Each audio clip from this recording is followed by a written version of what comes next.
বাদশাহ হারুনুর রশিদ একদিন নিয়ত করলো যে তিনি একটি নিজের যেই সামর্থ্য আছে ওই অনুযায়ী একটি মসজিদ নির্মাণ করবেন। তো তিনি ওই মসজিদখানা নির্মাণ করছেন।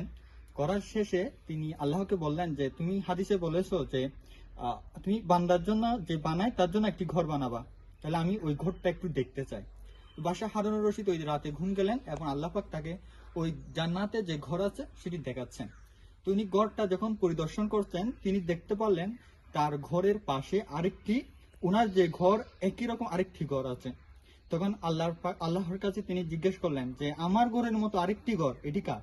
তখন ওই ঘরের সামনে একজন দারোয়ান ছিল। তখন বলল তুমি ওই উনার থেকে জিজ্ঞেস করো। যখন বাদশাহ হারুনুর রশিদ ওই ঘরের মধ্যে ঢুকতে যাবে তখন ওই দারোয়ান বাধা দিচ্ছে যে তুমি এখানে ঢুকিও না। তখন জিজ্ঞেস করলো তুমি কে? তখন ওই ব্যক্তি বলল আমি ওই ব্যক্তি, তুমি যখন ঘর বানাচ্ছিলে আল্লাহ, তখন আমি আমার ঘরের জন্য ইট এনেছিলাম, তোমার পাথরের মতো দেখতে কিছু ইট আমিও নিজের ঘরের জন্য এনেছিলাম, কিন্তু তুমি বলেছিলে তুমি সবগুলা খরচ নিজের পকেট থেকে দিবে, কিন্তু আমাদের কারো ওখানে শরিক নাও নাই, যার কারণে আমি রাতের বেলায় আমার ওই বাসা থেকে 2খানা ইট এনে ওখানে দিয়েছিলাম। ওই কারণে আল্লাহ পাক তোমার মতো দেখতে আমার জন্য একটি জান্নাতে ঘর নির্মাণ করেছেন। সুবহানাল্লাহ।